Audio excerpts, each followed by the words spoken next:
Amerika mencetak triliunan dolar dari udara. Mereka tahu uang itu tak bernilai. Mereka tahu utang itu tak akan pernah lunas. Tapi mereka tetap melakukannya.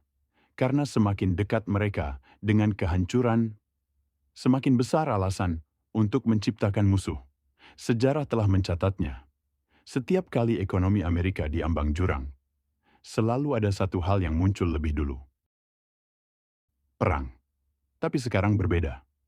Karena kali ini, mungkin dunia tidak akan selamat.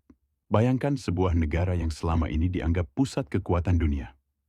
Mata uangnya mengendalikan pasar global, ekonominya mempengaruhi kebijakan internasional, dan ketika negara lain resesi, dia tetap berdiri seolah kebal terhadap waktu dan krisis.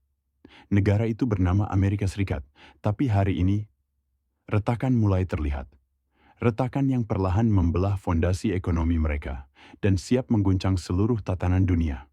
Sementara dunia hanya bisa diam, tapi mereka tahu, Amerika tidak sedang baik-baik saja. Utang nasional Amerika telah menembus 34 triliun dolar, angka yang hampir mustahil untuk dibayarkan bahkan dalam 100 tahun ke depan. Namun yang lebih mengerikan bukanlah jumlahnya, tapi bagaimana mereka tetap mencetak uang tanpa batas. Sejak pandemi, Amerika menciptakan triliunan dolar baru dari udara, tanpa dukungan aset nyata. Masyarakat menyebutnya stimulus, pemerintah menyebutnya penyelamatan, tapi ekonom menyebutnya bom waktu. Krisis ekonomi ini bukan hanya angka di laporan. Ini bisa dirasakan di jalanan New York, di toko-toko yang tutup permanen, dan di suara-suara para pekerja yang dipecat diam-diam. Bank-bank kecil mulai tumbang. Silicon Valley Bank adalah salah satunya, dan itu baru permulaan. Ratusan perusahaan raksasa seperti Amazon, Meta, dan Google secara masif memangkas puluhan ribu karyawan. Sementara di layar TV, para pejabat tersenyum dan berkata, ini hanya fase koreksi. Lalu datanglah sang penyelamat yang katanya bisa menstabilkan semuanya. The Fed. Tapi bukannya menyembuhkan, kebijakan mereka justru memperparah. Suku bunga dinaikkan ke level tertinggi dalam 2 dekade, membuat kredit macet di mana-mana. Rakyat tidak bisa beli rumah, pengusaha tidak bisa meminjam dana, orang tua tidak bisa menyekolahkan anak. Tapi yang kaya, mereka tetap semakin kaya. Lalu pertanyaannya, jika Amerika benar-benar jatuh, siapa yang akan ikut runtuh bersamanya? Dunia. Lebih dari 70% cadangan devisa global masih dalam bentuk dolar. Minyak, perdagangan internasional, bahkan utang luar negeri sebagian besar masih menggunakan USD. Jadi, dunia memilih diam. Mereka tahu kalau Amerika ambruk, kita semua akan ikut tenggelam. Tapi tak semua negara pasrah.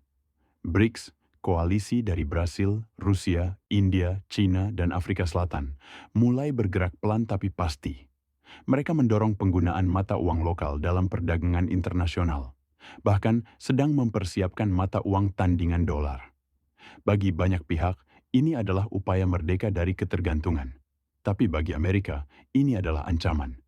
Dan jika kita belajar dari sejarah, setiap kali ekonomi Amerika goyah, selalu ada musuh baru yang diciptakan. Perang Vietnam, Perang Teluk, Perang Irak. Kini, ketegangan terjadi lagi. Di Laut Cina Selatan, di Ukraina, di Gaza. Apakah ini murni konflik geopolitik atau strategi lama yang dipoles ulang?